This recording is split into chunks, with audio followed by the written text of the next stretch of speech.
Então, muito bom dia a todos, muito obrigado por estarem connosco aqui nos espaços do Conselho. O Fundo do Aleixo e o bairro do Aleixo eram seguramente um dos problemas de resolução mais complexos que encontramos à nossa chegada há quase 5 anos. O processo que o anterior Executivo nos deixava tinha passado pela constituição de um fundo onde a Câmara Municipal do Porto era parceira de privados e que visava desalojar os moradores municipais, transferi-los para a habitação construída pelo fundo noutras zonas da cidade, demolir as torres e desenvolver um projeto urbanístico 100% privado de luxo para venda. Essa foi a herança que nos deixaram. Independentemente da bondade ou dos defeitos da ideia original implementada pelo meu antecessor, o processo sofreu, como todos sabem, várias vicissitudes e chegou-nos num estado de emergência. Fruto de vários fatores, entre os quais a contradição do mercado, mas fruto também de um desenho deficiente do programa à nossa chegada, o Fundo do Aleixo estava sem capital, à beira de ser compulsivamente extinto, não tinha conseguido construir as contrapartidas a que se tinha comprometido e boa parte dos inquilinos municipais estava, como sabem, realojada em habitação municipal, atrasando as listas de espera dos restantes municípios, que também aguardavam a mesma oportunidade. Esta era a situação que então a minha vice-presidente, transitada como vereadora do meu antecessor, classificou da seguinte forma: não havia dinheiro, aliás ela dizia não havia guito e não havia casinhas. Acresce que a esta realidade se juntava uma outra, a realidade social.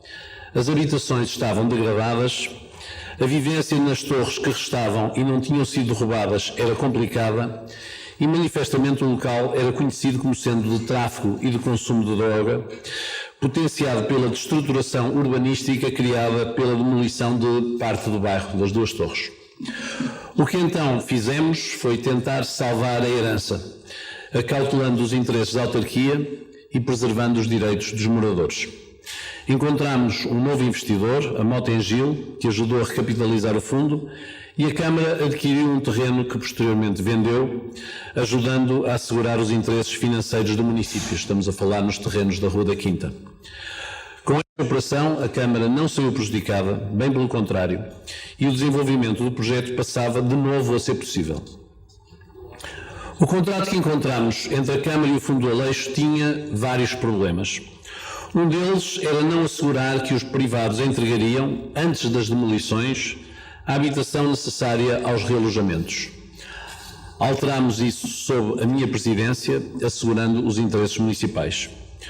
Outro problema era a capacidade construtiva prometida ao Fundo do Aleixo, que violava as normas vigentes do PDM, o que implicava uma alteração deste instrumento. Acordámos, por isso, com os promotores, baixar essa capacidade construtiva, adequando-a ao PDM, ou seja, adequando-a à lei. A construção no Aleixo relacionava-se ainda com a existência de um conflito com a EDP, num terreno próximo, logo abaixo, o chamado Terreno do Ouro, onde a Câmara estava prestes a ter que indemnizar em muitos milhões de euros o promotor por lhe ter revogado direitos adquiridos. Resolvemos com a EDP essa querela através de um acordo que não teve custos para a autarquia. Tentámos em 5 anos salvar a herança que nos deixaram, através de decisões que tiveram então o aval e a participação do parceiro do Governo na cidade, o Partido Socialista, em particular o Dr. Manuel Pizarro, então vereador da Habitação e Coesão Social. Abandonou-se o projeto da Fernando Magalhães, que não tinha as condições que são hoje exigidas para a habitação social na cidade. Melhorou-se o projeto da Travessa de Salgueiros, que está agora finalmente em condições de ser lançado. Desenvolveu-se o plano das Eirinhas, que terá um grande impacto numa zona importante da cidade.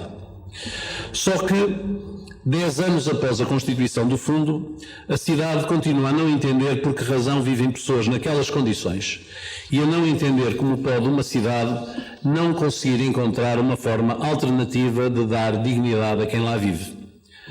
Decidi por isso, e de acordo com o meu vereador da Habitação e Coesão Social, que aqui está comigo, o Dr. Fernando Paulo, e em face do que me tem sido relatado, realojar o mais rapidamente possível as 89 famílias que ainda lá habitam e realojá-las noutros bairros sociais. Aquelas torres não são recuperáveis. Uma vida digna não é possível naquelas condições. Para isso, usaremos a habitação municipal que vai vagando e alguma da pouca habitação que foi entregue pelo Fundo para realojar os nossos inquilinos. E com esta decisão resolvemos, pelo menos, a questão da dignidade e das condições de habitabilidade dos que ali vivem. Sejamos claros. A Câmara não pode resolver questões como o tráfico de droga, que, também sejamos claros, existe no Aleixo como existe noutros locais da cidade. Mas também não pode aceitar que todos os moradores do Aleixo sejam rotulados como traficantes ou como consumidores, porque não são.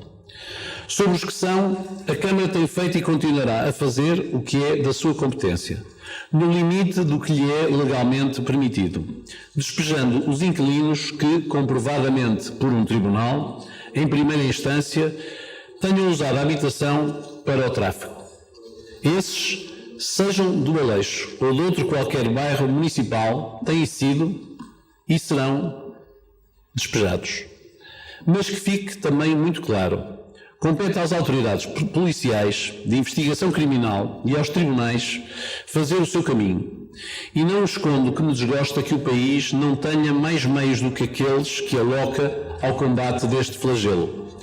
Desgosta-me, posso protestar indignado, mas não pode a Câmara fazer nada mais do que já faz. A questão da segurança e do tráfico de droga no nosso país é hoje uma questão prioritária, onde as autarquias não têm qualquer competência. E o esforço que diversas forças policiais fazem todos os dias para combater este fenómeno só pode ter sucesso se houver meios adequados e em quantidade adequada. E neste momento eles não existem. Compete, pois, ao Governo procurar resolver este problema, porque uma cidade como o Porto não pode viver em 2018 com o mesmo número de efetivos da Polícia de Segurança Pública com que vivia em 1948. Mas voltemos ao mais importante, àquilo que nos é exigido, àquilo que nós podemos fazer. Segundo me comunica o meu vereador, no prazo máximo de 6 meses, que será seguramente muito menor para muitos dos moradores, todos serão realojados. E isso é o que nesta altura me importa assegurar à cidade. Outra coisa é o que acontecerá ao fundo do Aleixo. Volto a dizer, a situação que encontramos era muito difícil e importava, antes de mais, salvar a Câmara de mais um desastre financeiro e indemnizatório. E isso foi conseguido.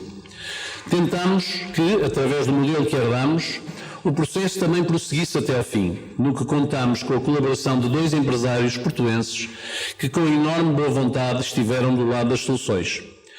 Tenho vindo a falar com os 2 principais parceiros do Fundo, com o Sr. Dr. António Oliveira, que já estava no Fundo antes de nós chegarmos, com o Sr. Engenheiro António Mota, que entrou posteriormente, no sentido de encontrarmos uma solução que possa assegurar o interesse público e não prejudicar quem esteve, como foi o caso, do lado das soluções. A Câmara do Porto honrará sempre os seus compromissos, honrará sempre a palavra dada. Acredito, até porque pelo que ambos me transmitiram, que será possível encontrar uma solução rápida que, a seu tempo, anunciaremos e que poderá precisar ainda de acordo de uma sociedade que pertence, como sabem, a Rio Forte, cujo contexto me escuso de explicar. A complexidade do processo que encontramos não pode mais servir para não resolvermos o que está nas nossas mãos resolver. Isto é, condições mínimas de habitabilidade.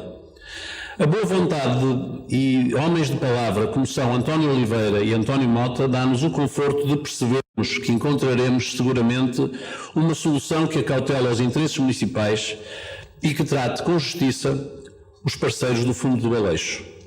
Há necessariamente um tempo para tudo. Mitigada a questão social que encontramos, temos mais liberdade para reavaliar o que fazer naquele território, para renegociar o que for possível, no sentido de o adequar àquilo que são os objetivos programáticos deste Executivo e das novas necessidades que a cidade hoje reconhece em matéria de habitação.